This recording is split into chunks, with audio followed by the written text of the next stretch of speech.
dengar di berita. Tapi kenapa wilayah kecil ini jadi pusat perhatian dunia?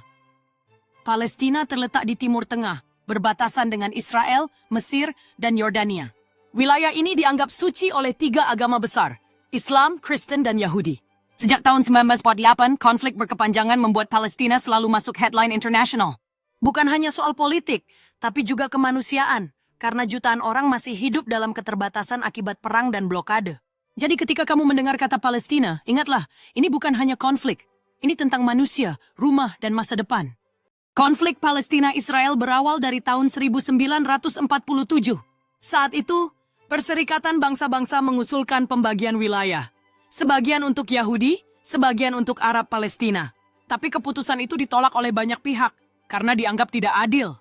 Tahun 1948, Israel memproklamasikan kemerdekaannya. Perang pun pecah. Ratusan ribu warga Palestina terpaksa meninggalkan rumah mereka. Peristiwa ini dikenal sebagai Nakbah atau bencana besar. Sejak saat itu, konflik tak pernah benar-benar berhenti dan meninggalkan luka sejarah yang masih terasa hingga hari ini. Gaza, salah satu wilayah Palestina yang paling padat penduduk di dunia.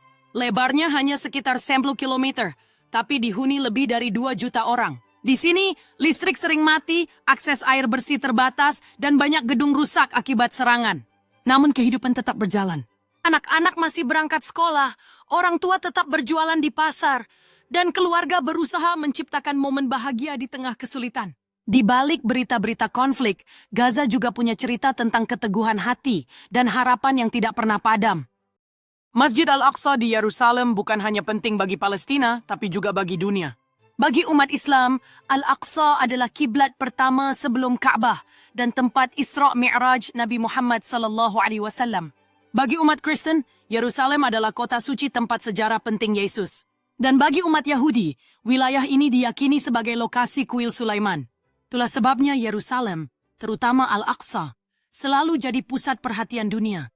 Bukan hanya soal agama, tapi juga identitas, sejarah, dan rasa memiliki. Sebuah tempat kecil, tapi maknanya begitu besar. Sejak awal konflik, Perserikatan Bangsa-Bangsa atau PBB sudah ikut terlibat dalam isu Palestina.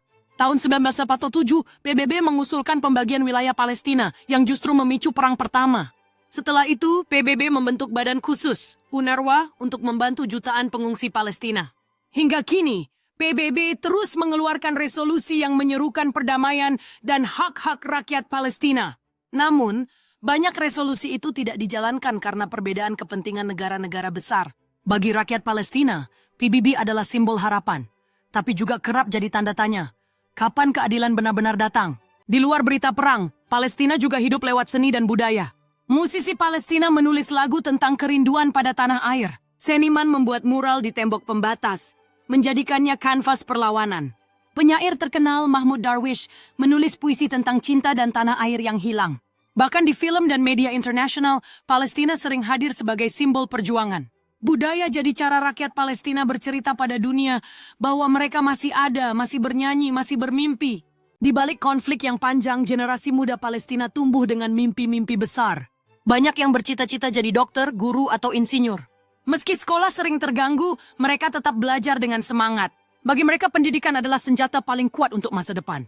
Mereka tumbuh di tengah keterbatasan, tapi juga dengan harapan yang tak pernah padam. Karena masa depan Palestina ada di tangan mereka, anak-anak yang hari ini sedang belajar, bermain, dan bermimpi. Palestina bukan hanya perjuangan rakyatnya sendiri, tapi juga mendapat dukungan dari seluruh dunia. Di berbagai negara, ribuan orang turun ke jalan mengibarkan bendera Palestina. Organisasi kemanusiaan mengirimkan bantuan medis, makanan, dan air bersih. Seniman, atlet, hingga tokoh dunia menyuarakan solidaritas mereka. Dukungan ini menunjukkan bahwa isu Palestina bukan hanya soal wilayah, tapi soal kemanusiaan yang menyatukan kita semua. Banyak orang Palestina hidup dalam status yang disebut stateless atau tanpa negara. Artinya, mereka tidak punya paspor resmi dan sulit bepergian ke luar negeri. Sebagian hanya memiliki dokumen perjalanan terbatas yang tidak diakui banyak negara. Akibatnya, hak-hak dasar seperti pendidikan, pekerjaan, dan kesehatan sering terhambat. Menjadi stateless berarti hidup seakan-akan tidak diakui dunia, padahal mereka nyata, ada, dan ingin hidup seperti manusia lain. Palestina hari ini masih menghadapi banyak tantangan, konflik, blockade, dan krisis kemanusiaan. Tapi di balik semua itu selalu ada harapan. Harapan dalam senyum anak-anak yang tetap bermain. Harapan dalam doa keluarga yang tidak pernah putus. Harapan dalam solidaritas dunia yang terus bersuara. Palestina bukan hanya kisah masa lalu, tapi juga masa depan. Dan masa depan itu selalu dibangun dengan satu kata, harapan.